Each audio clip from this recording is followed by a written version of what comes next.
Fréquence Caraïbes 89.5, 89.5 et 106.6, 106.6 en FM.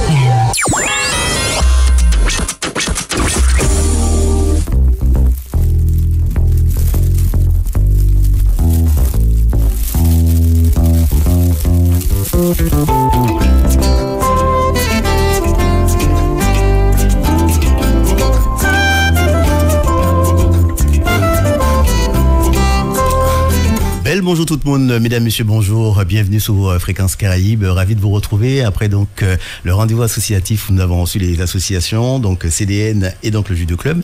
Comme annoncé sur nos réseaux sociaux notamment, donc on reçoit les maires donc du Carbet, donc qui s'en excusent, qui n'a pas pu être là aujourd'hui pour faute d'agenda, et puis donc celle de la ville de Saint-Pierre, la ville d'Histoire, qui est donc avec nous en studio, monsieur Christian Raffa. Bonjour monsieur le maire.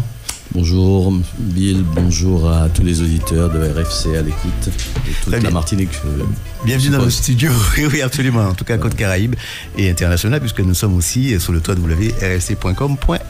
On salue les internautes qui nous écoutent. Donc la ville de Saint-Pierre, la ville d'art et d'histoire,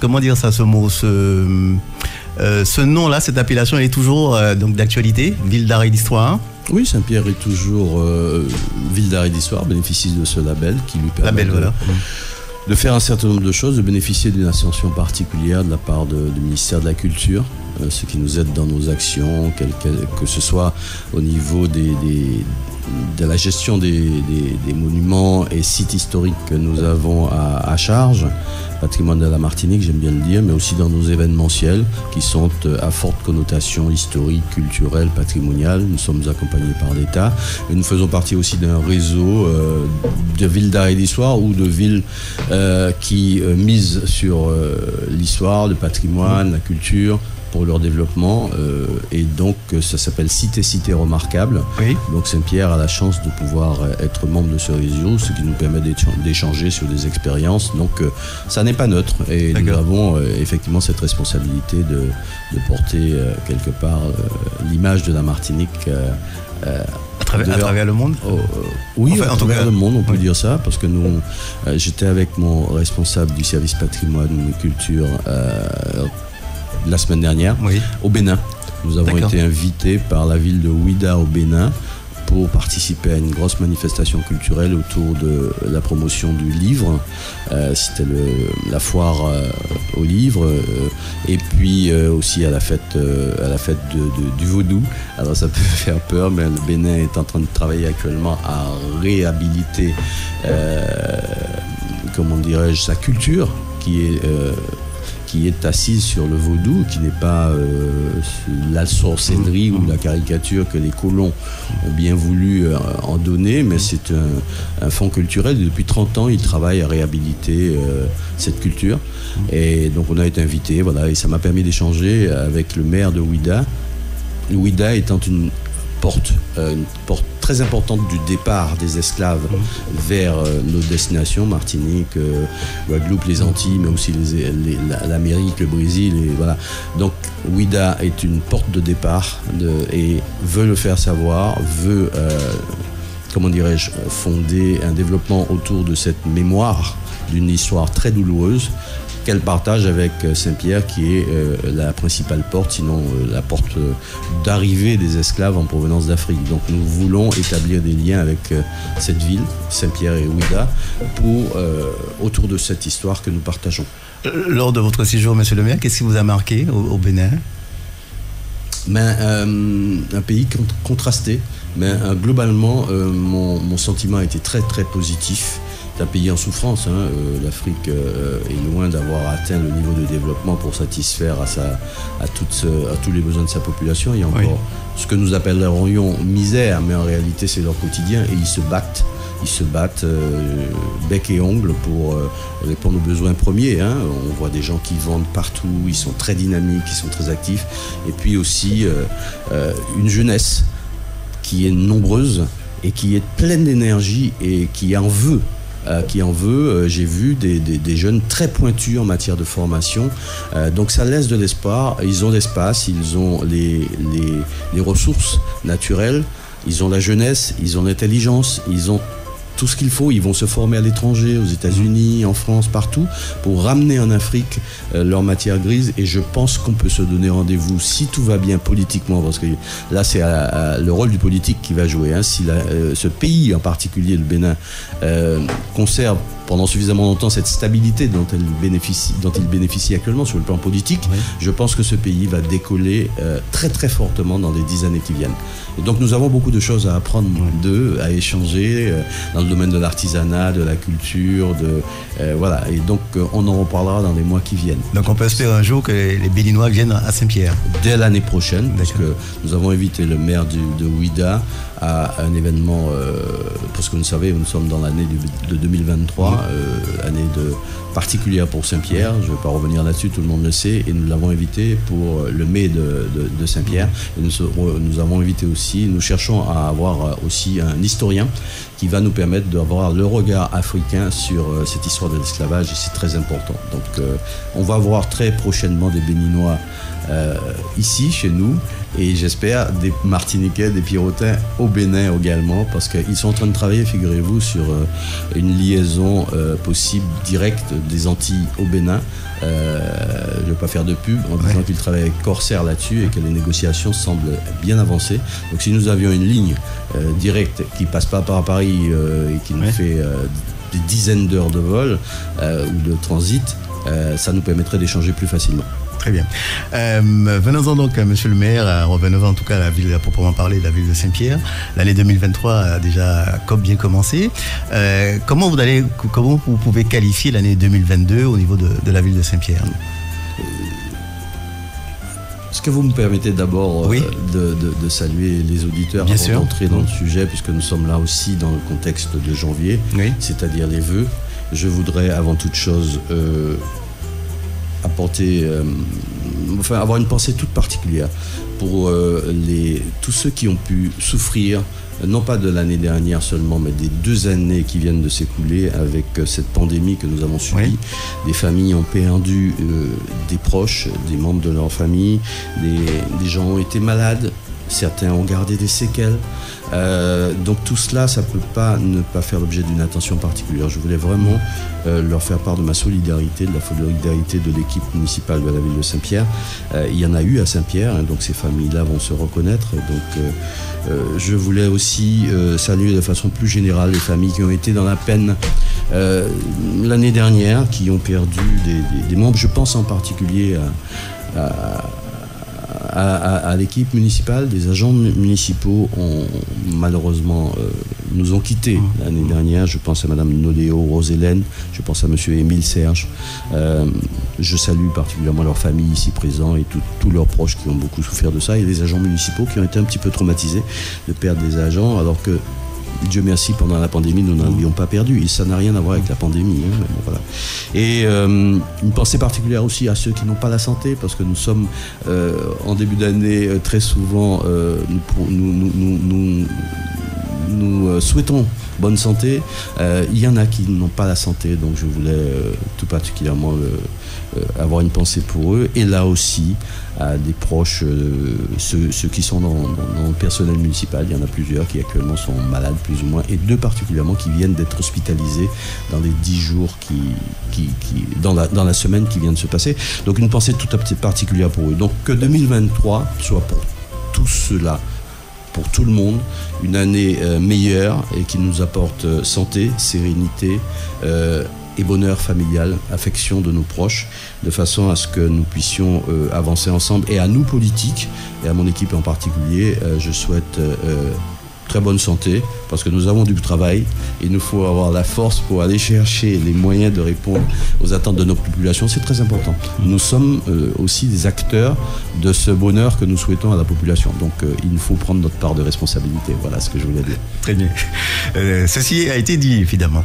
Donc je disais donc sur comment vous pouvez qualifier l'année 2022 au niveau de la gestion de la ville à Saint-Pierre. On sait que les choses sont de plus en plus difficiles, vous l'avez dit, et compliquées, y compris pour les municipalités. En tant que maire, comment vous avez vécu cette année ?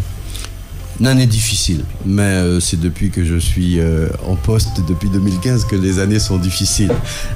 L'année dernière, c'est Bon, il y a eu des choses qui se sont passées. Dieu merci, du côté positif, nous continuons à travailler. Nous continuons à travailler pour répondre aux besoins sociaux, à travailler au développement économique de la ville, travailler sur les chantiers. Dieu merci, nous sommes très bien accompagnés, notamment par l'État, mais aussi par la CTM, par Cap Nord sur nos chantiers. Donc les choses du côté investissement vont bien. Du côté fonctionnement, c'est difficile parce que c'est une petite ville qui a énormément de charges. Vous avez parlé tout à l'heure du label Ville d'art et d'histoire. C'est pas juste un label, c'est aussi la charge d'entretenir un patrimoine martiniquais avec un budget qui est relativement maigre et qui est fléché en grande partie sur une masse salariale qu'on me reproche d'être trop importante. Mais comment faire ce qu'il y a à faire en n'ayant pas les ressources humaines qu'il faut en face des tâches que nous avons à remplir. Donc nous essayons de composer avec tout ça. Ça n'est pas facile. Nous partons de loin. Nous partons d'une ville qui était totalement désorganisée. Nous partons d'une ville que l'on qualifiait de sale. Nous partons d'une ville où beaucoup de familles attendaient que l'on puisse, par le biais du social, répondre à des besoins. C'est ce sur quoi nous travaillons. Et je voulais attirer l'attention sur... Bien sûr, nous, politiques, nous avons un rôle très important dans cette affaire-là, mais l'administration aussi, il fallait l'organiser. Il fallait la remettre en selle. Ça n'est pas fini. Nous avons des gens informés, nous avons des gens... et puis il fallait aussi répondre aux attentes de ces agents qui, pendant beaucoup d'années, avaient été, comment dirais-je, stigmatisés, qui n'avaient pas eu droit à ce que la loi les autorisait à avoir. Donc il fallait remotiver ce personnel, le remettre en selle, parce que c'est, j'ai envie de dire, le bras armé de l'action politique. Les politiques peuvent avoir des idées, des projets, des programmes. Si l'administration municipale n'est pas en ordre de marche pour répondre à cela, c'est vain. Ça reste du virtuel et du fantasmatique, si je puis dire. Et je voulais là saluer tout particulièrement le travail qui est fait actuellement par les cadres de la municipalité pour essayer d'organiser le travail comme il le faut, parce que ça se fait aussi par des organisations clairement définies, des moyens mis à disposition, et je salue tout particulièrement le travail qui est fait par les cadres et à leur tête un DGS, un directeur général des services, qui fait avec les moyens du bord ce qu'il peut. Ça demande énormément d'énergie, mais il est aidé aussi par un certain nombre de directeurs de service, des chefs de service qui jouent le jeu et qui sont au travail actuellement. Je vous dis, on tire à U et à Dia, hein, c'est très difficile, mais les choses avancent globalement. Ça n'est peut-être pas parfait, loin de là, il y a des améliorations à apporter, mais je voulais tout particulièrement dire cela et dire à cette administration et à son directeur en chef que je suis totalement à leur côté, à leur écoute, comme je le suis pour l'ensemble du personnel, l'ensemble des agents, qui ne manquent pas des fois de venir taper à ma porte pour m'exposer directement des problèmes qui sont personnels. Donc voilà, c'est ce que nous essayons de faire, parce que l'humain pour moi est au cœur de tout. J'ai été directeur d'une entreprise laboratoire, comme vous le savez, oui, qui avait un effectif plus important encore que l'effectif de la ville de Saint-Pierre. Je sais, je manageais les ressources humaines, et je sais que à la base de tout, il y a la volonté humaine, et il faut savoir entretenir cette petite flamme qui permet d'aller très très loin quand on y arrive. Voilà. Donc merci à tous ces agents, merci à la direction. Voilà. Maintenant, l'administration me demande peut-être d'aller plus vite que nous le faisons sur le redressement des finances de la ville, puisque oui, c'est le cœur du problème. Hein. Sans argent, on peut toujours rêver, mais ça se fait très progressivement. C'est justement un contrat que j'ai signé avec l'État, un contrat Corum, avec la ville de Fort-de-France. Nous sommes les deux villes à avoir signé ce contrat avec le préfet pour nous aider dans la démarche de redressement progressif des finances de la ville. Et là aussi, concrètement, c'est quoi? Ils mettent des techniciens à votre disposition?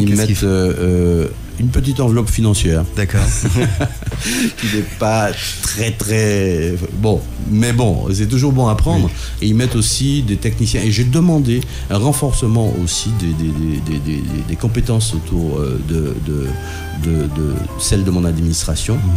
Et donc autour de M. Marcel Fortuné, j'ai demandé à ce que la directrice générale des finances, directrice adjointe des finances publiques, Mme Alexandre s'implique, la secrétaire générale de la préfecture. Nous avons aussi des aides techniques très compétents en matière financière qui sont financés par l'AFD, l'Association française de développement, mise à disposition par la préfecture de Martinique.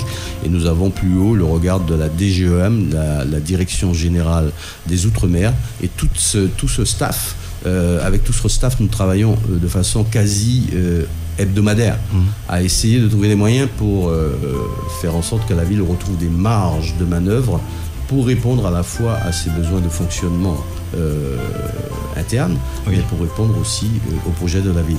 C'est sur des échéances, comment ça se déroule? Vous avez des points d'étape sur les dossiers? Oui, nous avons comment ça s'appelle, un tableau de marche, en quelque sorte, avec des échéances et des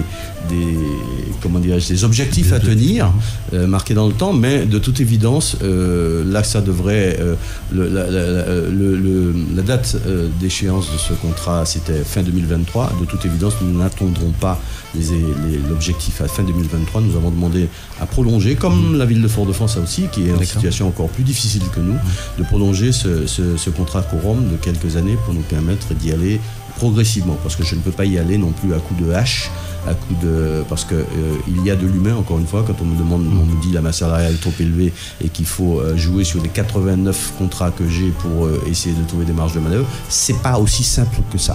J'ai besoin d'une part de moyens humains pour répondre aux besoins de la ville de Saint-Pierre, mais aussi j'ai des êtres humains en face de moi que je ne peux pas traiter comme des pions que l'on jette en fonction de ses humeurs et pour répondre à des tableurs Excel à remplir. Voilà, donc je schématise.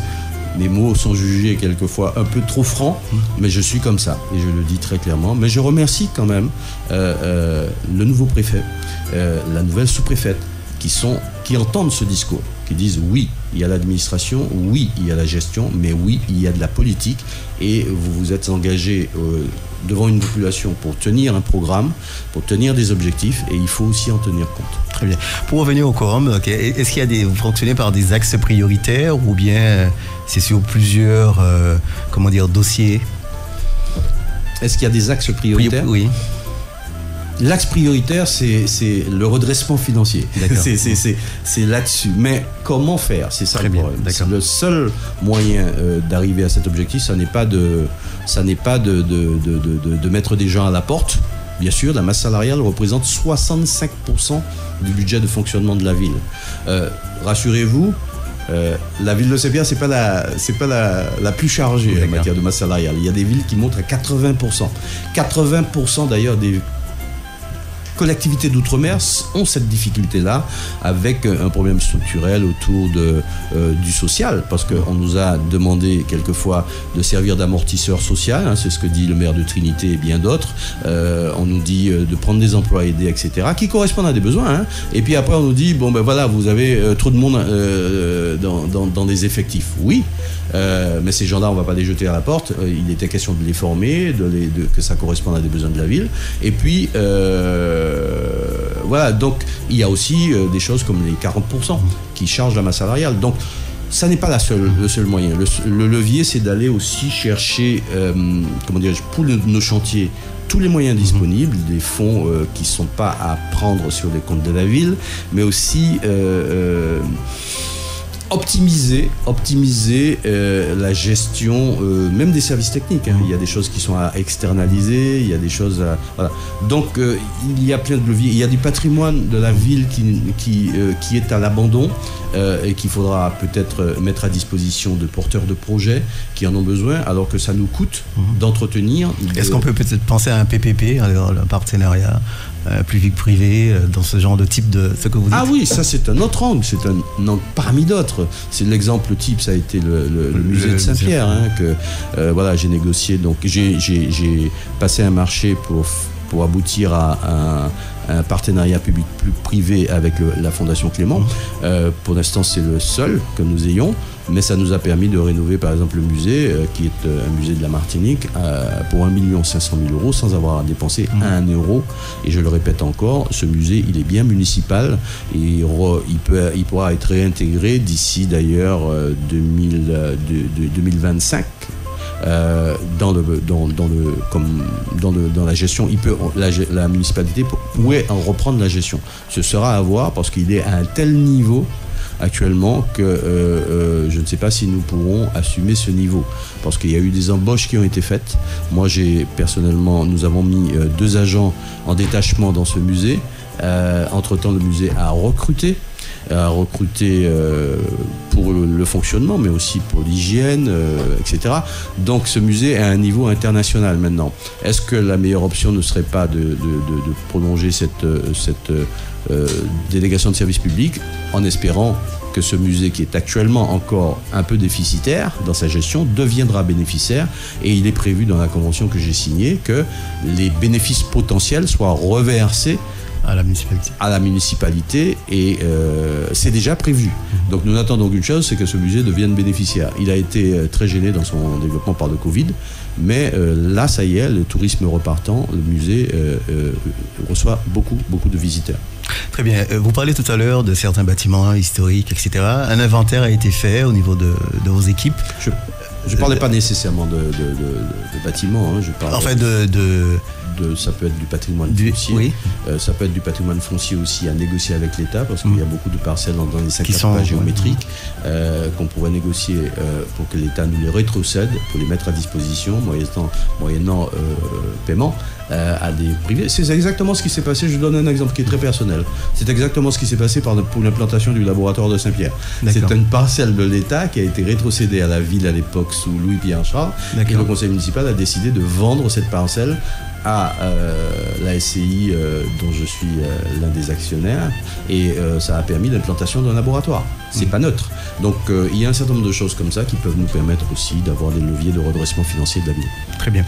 Sous l'année 2022, monsieur le maire, en termes de chantier, qu'est-ce qui a fonctionné, qu'est-ce qui a réussi, qu'est-ce qui a peut-être moins marché? Écoutez, nous avons beaucoup de chantiers, mais en particulier 2 gros, un énorme qui est celui de la cathédrale, qui est toujours en cours, et que nous devons achever avant la fin 2023, parce qu'il y va de fonds européens que nous avons reçus. Mais nous avons aussi l'éclairage public, par exemple, qui est un chantier très important et qui va nous amener à faire des économies. Voilà encore un levier pour redresser les finances de la ville, puisque en faisant des économies sur l'éclairage, qui est un gros poste de dépenses de la ville, nous allons pouvoir avoir des marges de manœuvre. Donc c'est aller chercher des recettes, diminuer les dépenses, équilibrer et optimiser les effectifs qui vont nous permettre de redresser la ville. Donc ce sont 2 chantiers parmi d'autres, mais il y a beaucoup de petits chantiers. Nous avons réhabilité la rue Quélus devant la mairie, les trottoirs. Ce sont des petits chantiers que mène notamment que suit notamment un de mes élus qui est très attentif à ça, monsieur Michael Gobalsamy. Je n'ai pas l'intégralité de ce qui est fait actuellement, mais c'est surtout les projets de 2023 que j'ai listés là, parce que ce qui est fait est fait, et il faut penser à l'avenir. Juste avant de parler des chantiers, quelles sont puisque pour les gens qui nous écoutent aussi, on est là pour faire un peu de pédagogie, les principales recettes d'une ville? Parce que vous parlez tout à l'heure de difficultés, ça ne fonctionne pas comme une entreprise.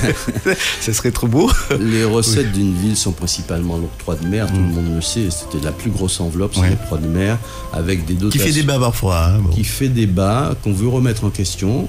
Pourquoi pas, mais il faudra trouver la compensation. Parce que si on enlève l'octroi de mer à la ville de Saint-Pierre, c'est quelque chose comme 40% de son budget. Comment la ville va fonctionner? C'est la faillite immédiate. Mais bon, ça, je pense que l'État est très attentif à ça, mais ce sont aussi les dotations globales de fonctionnement de l'État. Ce sont aussi les impôts et taxes qui sont prélevés. Et voilà, c'est l'essentiel du budget. Des recettes aussi, de régie Nous avons aussi des petites recettes comme le marché, mais la cantine aussi permet d'équilibrer les finances de la caisse des écoles. La crèche aussi a une part d'autofinancement. Nous sommes accompagnés aussi par la CAF pour des établissements comme la crèche, même aussi pour des écoles, pour la cantine. Donc nous avons des sources de financement diverses, mais les principales, c'est ce que je vous ai dit. Voilà. D'accord. Mais je voulais aussi élargir, parce que là, quand on parle de chantier, pour revenir à la question de tout à l'heure, on oublie simplement, on parle de chantier, on parle de bâtiments, on parle de travaux, de voiries, etc. On oublie simplement des chantiers sociaux.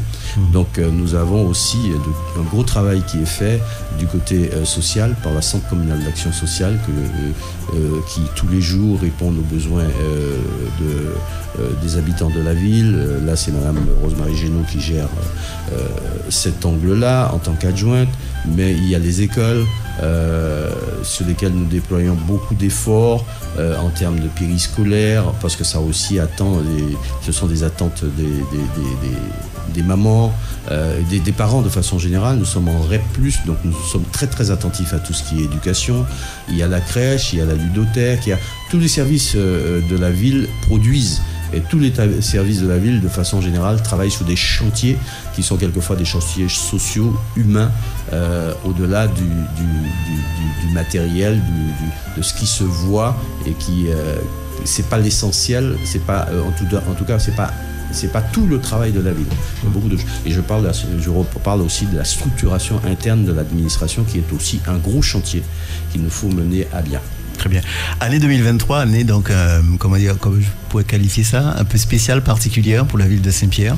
Oui, et là, c'est l'angle des événementiels, c'est l'angle du culturel. Saint-Pierre va fêter le 100e anniversaire de sa refondation, ou de sa réinscription en tant que commune de France. Et donc, toute l'année va être balisée d'événementiels. Ça va commencer par le... Vous pouvez nous faire un petit historique, monsieur le maire, par rapport à cette renaissance? Oui. En fait, après l'éruption de 1902, Saint-Pierre était un champ de ruines. C'était un Zion, je ne sais pas tout à fait le terme, mais disons, il y avait des bâtiments détruits, de la cendre, des herbes folles qui poussaient. Les gens se réinstallaient comme ça, un petit peu de façon erratique. Mais chaque fois qu'on voulait faire un chantier, on trouvait des cadavres et des squelettes en dessous, donc c'était très compliqué.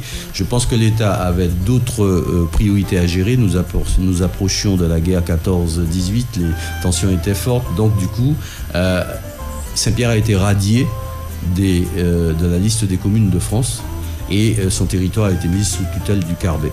Et donc, c'est comme ça que Saint-Pierre a perdu énormément de son patrimoine, puisque Saint-Pierre a été pillé par un peu tout le monde, et son patrimoine s'est dispersé à travers le monde.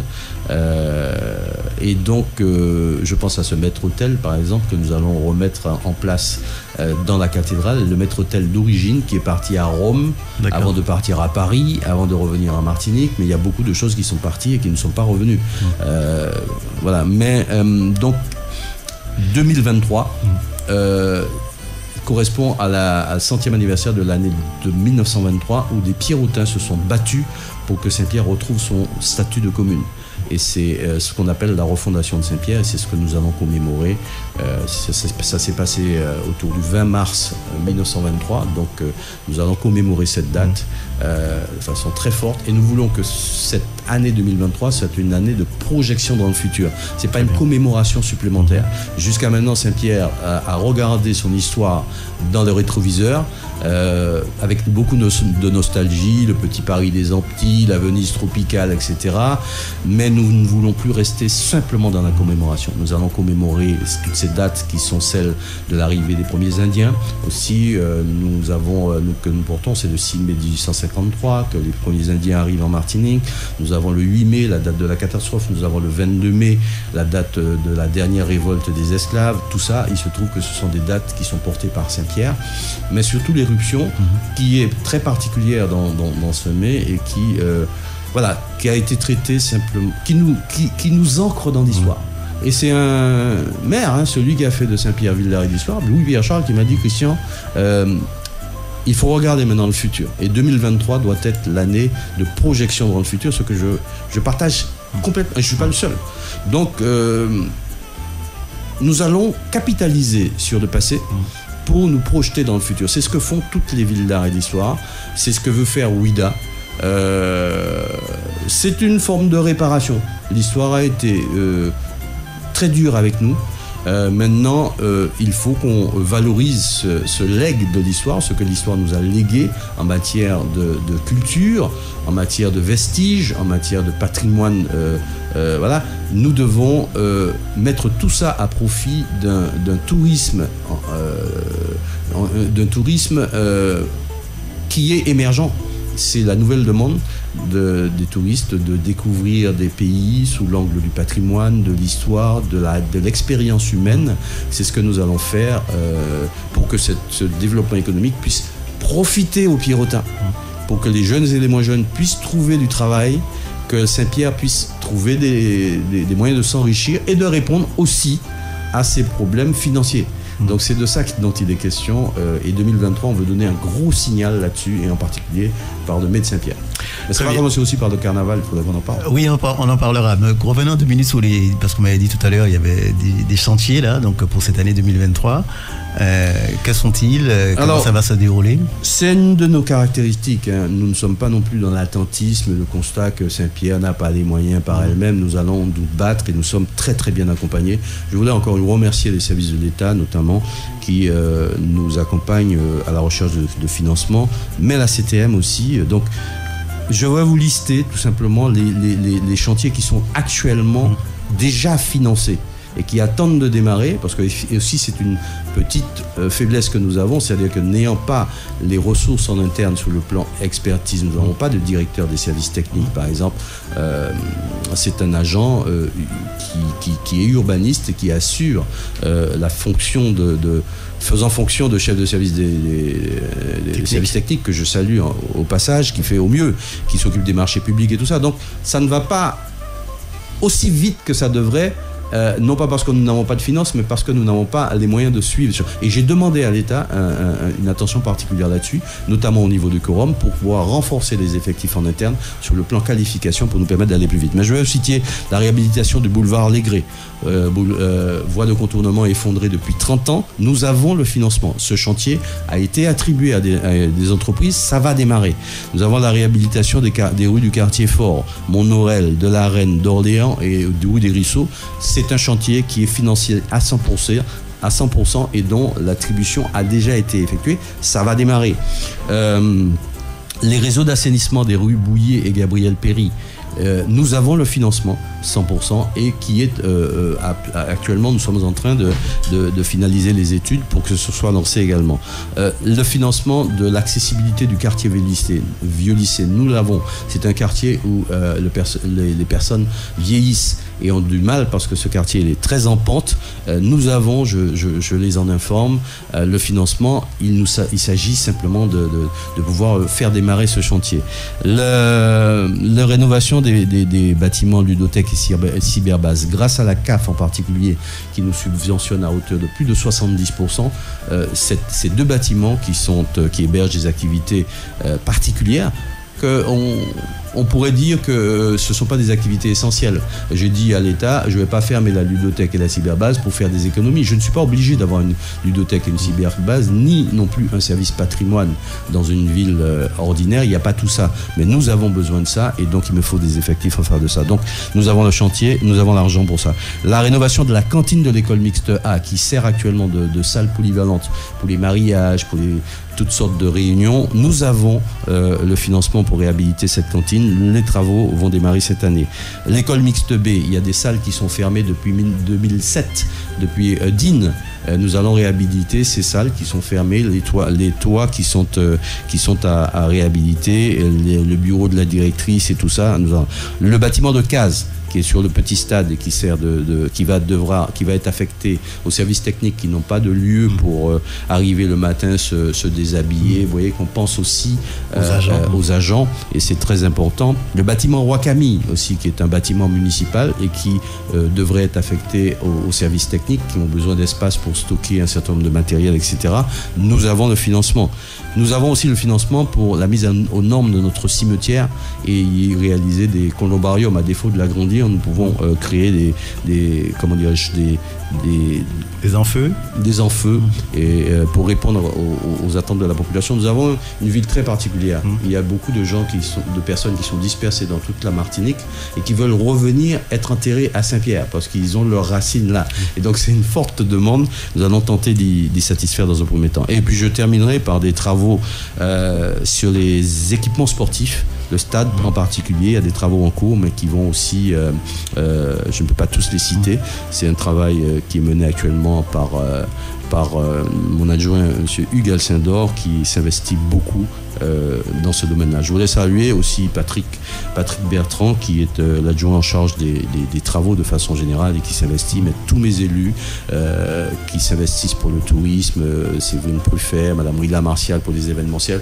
J'ai peur d'en oublier. Je voulais en profiter pour saluer la mémoire de Marlène Moderne, que nous avons perdue aussi cette année. Et donc je salue particulièrement sa famille. Et salue aussi le relais qui a été pris par Sandra Léonin en charge de la vie des quartiers. Voilà. Il y aurait beaucoup à dire. Nous avons aussi des chantiers qui sont de l'ordre de la jeunesse, de l'éducation. C'est Michaela Gobalsamy, c'est Georges Jean qui fait un gros travail aussi.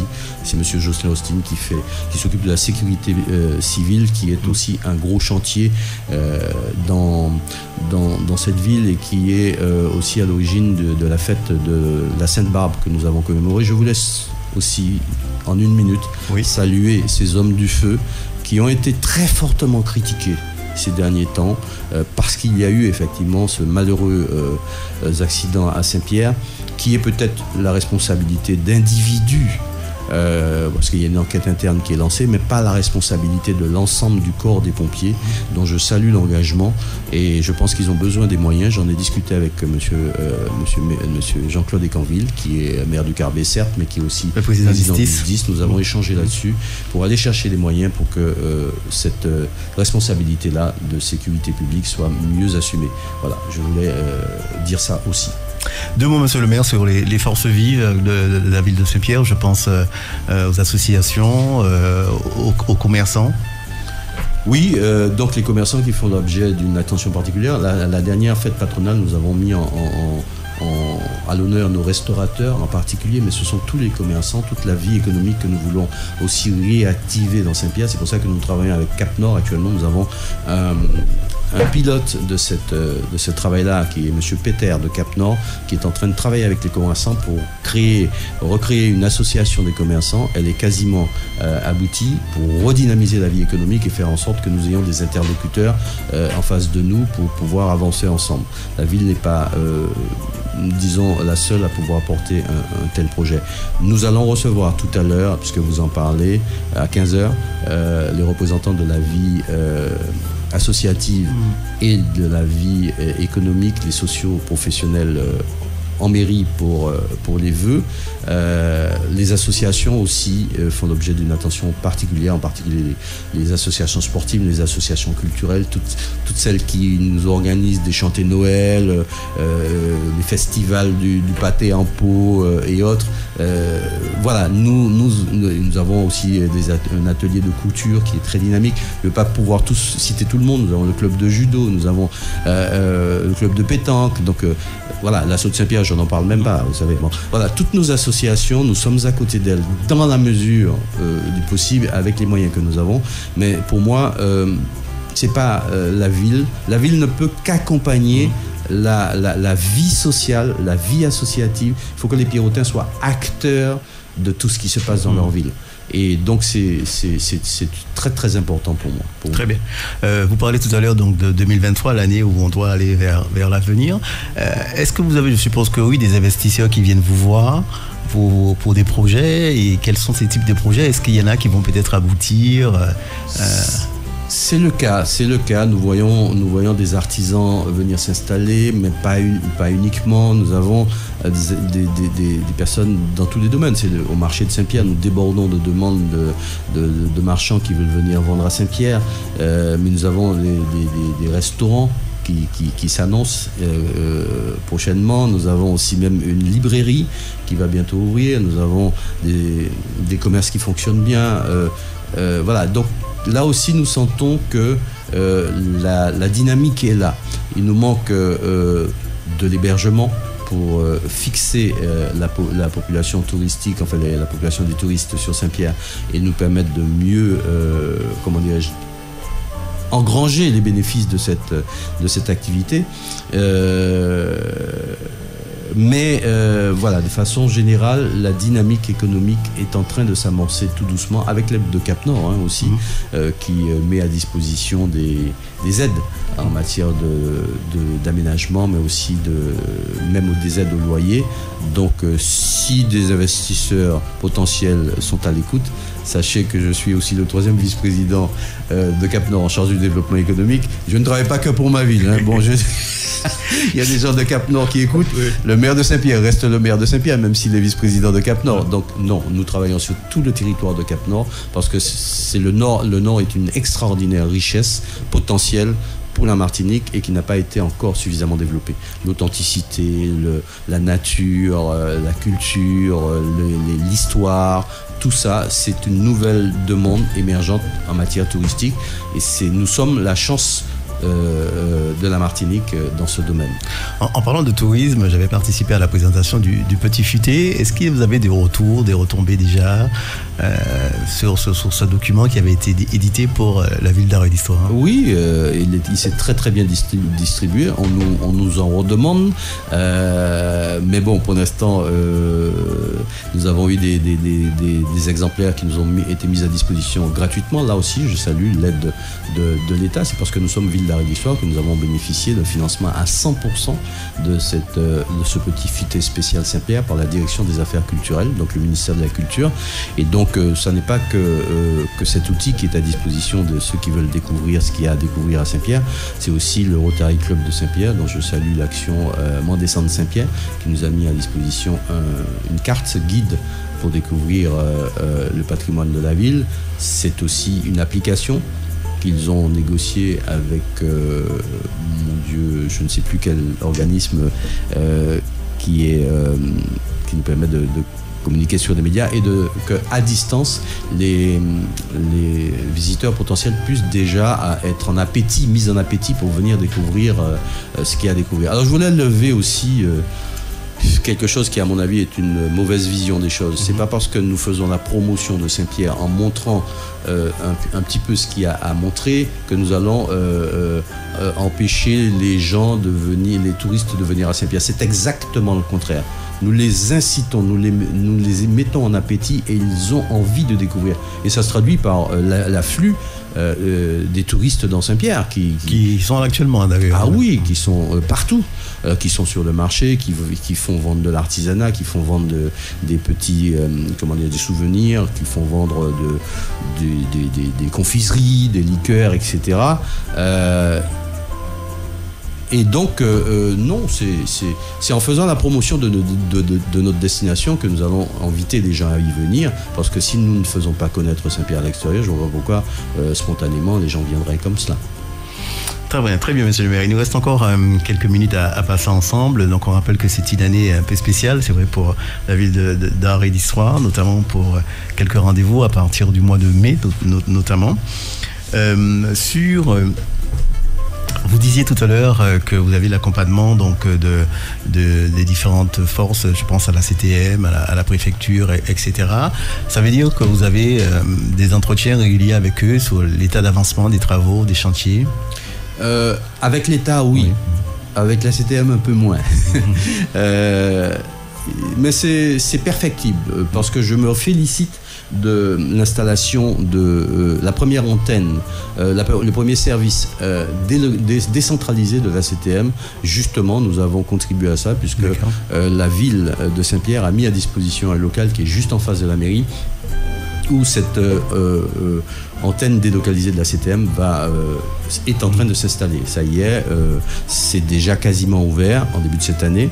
Et donc, ça va nous permettre de mieux communiquer avec la CTM parce que, la CTM, c'est une lourde machine. Il y a énormément de priorités. Je peux comprendre qu'il n'y a pas que Saint-Pierre.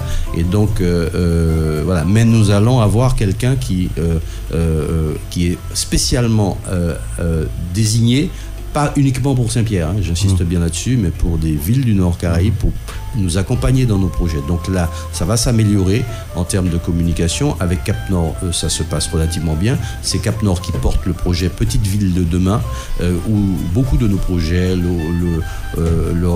l'opération programmée d'amélioration de l'habitat, le RHI, des projets tels que les places publiques, tout ça c'est porté dans le cadre d'une convention par Cap Nord. C'est la même chose pour le Carbet, qui est aussi dans le réseau Petite Ville de demain. Donc ça se passe bien. Cap Nord nous aide pour la zone de mouillage organisé, entre autres, et pour d'autres projets. Donc voilà, maintenant, notre problématique, c'est de faire en sorte que cette ambition de projeter Saint-Pierre dans l'avenir, ça ne va pas se passer uniquement sur 2023.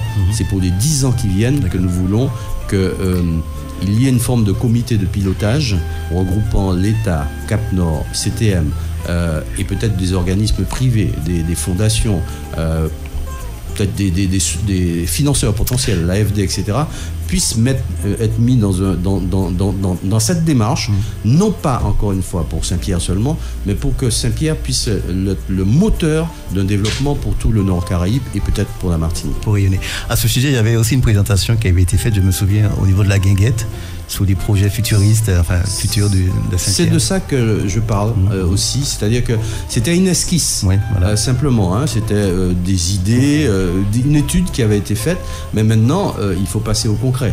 Et c'est là que, bien entendu, Saint-Pierre, à elle toute seule, n'a pas la force de porter un tel projet. Ce projet n'est pas d'intérêt, je l'ai écrit après le passage du ministre, à qui j'en ai parlé, le ministre M. Carinco, qui est passé la semaine dernière à Saint-Pierre.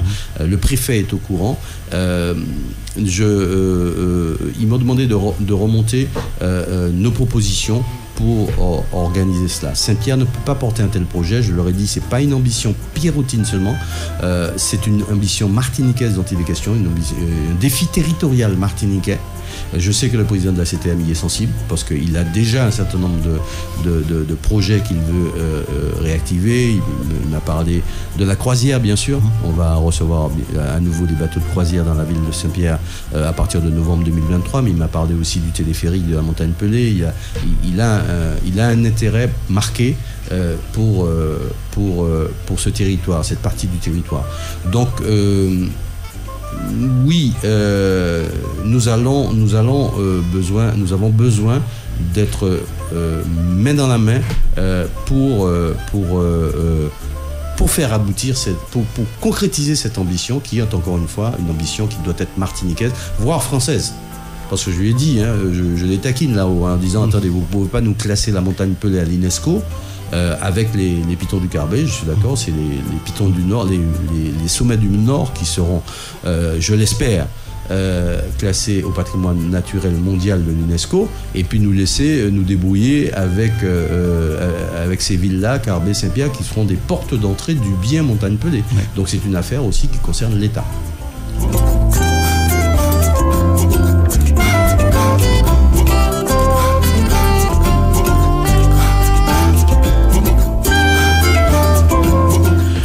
Venons-en, monsieur le maire, après la galette. J'espère que, je ne sais pas si vous avez retrouvé la fève, mais après donc l'épiphanie, donc ça va s'annoncer très bientôt. Ça a déjà commencé d'ailleurs dans Saint-Pierre-de-Ville. Je vais bien évidemment parler du carnaval, et la ville de Saint-Pierre et d'Aradisson n'y déroge pas. Absolument, et justement nous voulons dans le cadre de 2023 raviver l'image du carnaval. C'est aussi quelque chose qui a émergé à Saint-Pierre, donc j'ai une adjointe qui est très attentive à tout ce qui est bien entendu événementiel, c'est le carnaval, c'est le Médecin-Pierre, c'est des festivals divers et variés, c'est la fête patronale, et elle m'en voudrait si je ne disais pas 2 mots sur ce carnaval. On la salue. c'est l'échéance la plus proche, hein. Voilà, donc il y aura des expositions, et là aussi ça va impliquer des associations, hein. C'est Cacao qui nous donne rendez-vous pour dévider le samedi 5, le samedi 12 dans les rues de Saint-Pierre. Nous aurons le carnaval des enfants, nous aurons une exposition à la Guinguette du 27 janvier au 23 février sur le thème du carnaval. Et puis nous aurons une parade. C'est un gros rendez-vous, c'est un beau rendez-vous que nous allons avoir le samedi 18 février. La parade Entend longtemps sur le thème de Entend longtemps de 15h à 19h dans les rues de Saint-Pierre. Cette parade sera prolongée par une soirée carnavalesque de l'association Cacao, encore une fois. Et puis les temps de mariage burlesque le lundi 20 février. Une soirée carnavalesque aussi de Jeunesse Saint-Pierre qui se tiendra à l'école Mixte A, l'ancienne école Mixte A, la cantine de l'école Mixte A, le lundi 20 février. Voilà, et donc le Mardi Gras avec les Diables Rouges et le vidé en pyjama le mercredi décembre. Mais je voulais mettre particulièrement l'accent sur ce vidé, cette parade en temps longtemps du samedi 18 février qui sera un gros rendez-vous pour Saint-Pierre, et j'espère l'amorce de... c'est une collaboration que nous voulons aussi avec notre association de couture, oui, qui veut aussi s'impliquer dans des tenues de carnaval, et voilà, donc c'est l'une des ambitions, et ça peut être une attractivité supplémentaire pour notre ville. Très bien. On arrive au thème de cet entretien, monsieur le maire. Donc, le rendez-vous, en tout cas, imminent, c'est cet après-midi, c'est ça, pour les vœux au niveau des... Oui, 2 temps, à 15h pour les associations et le monde économique, mais aussi le monde administratif. Et puis, à 19h, au marché de Saint-Pierre, pour la population. Voilà, donc c'est les 2 rendez-vous de cet après-midi. Très bien. Je vous laisse le mot de la fin. Ben écoutez, c'est de renouveler mes vœux les plus sincères à tous les Pierrotains, mais à tous les Martiniquais qui sont à l'écoute et peut-être au-delà. C'est dire la responsabilité que je ressens de contribuer à ce que les choses aillent au mieux et que les objectifs personnels puissent être atteints. C'est aussi un souhait de raviver la fraternité, comment dirais-je, le lien social pour moi est très très important. Nous sommes tous un seul peuple. Nous ne pouvons pas passer notre temps à le dire, le peuple martiniquais, etc., et que ça ne se traduise pas dans la relation entre personnes. Ça vaut aussi pour Saint-Pierre. Il nous faut essayer de passer par-dessus les petites difficultés quotidiennes, relationnelles entre personnes, pour regarder le fait que nous, de plus haut, le fait que nous sommes liés par un passé, mais aussi surtout par un devenir et un destin commun que nous devons que nous devons forger ensemble.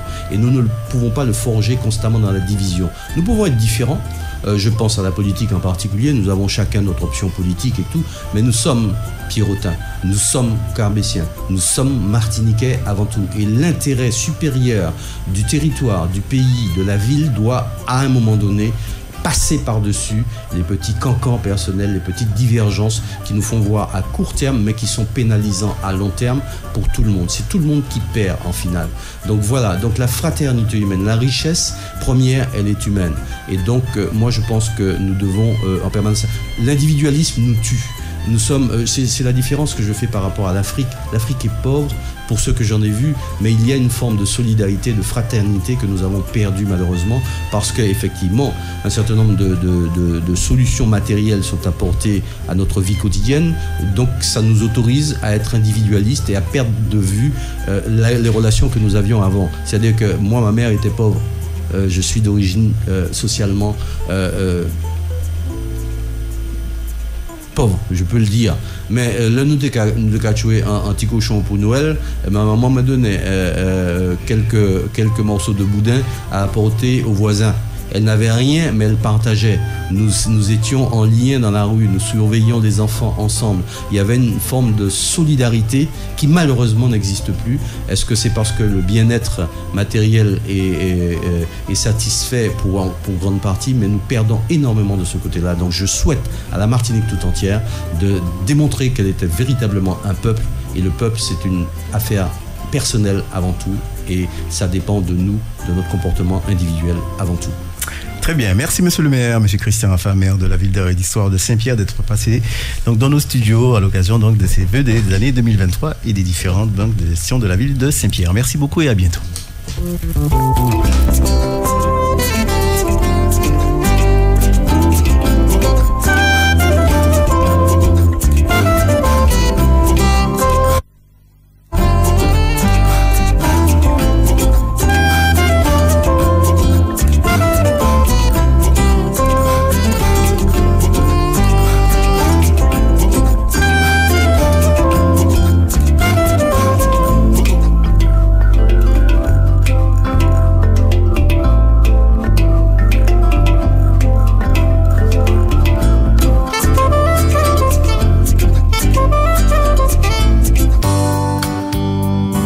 Fréquence Caraïbes, la radio de proximité toujours plus proche de ses auditeurs.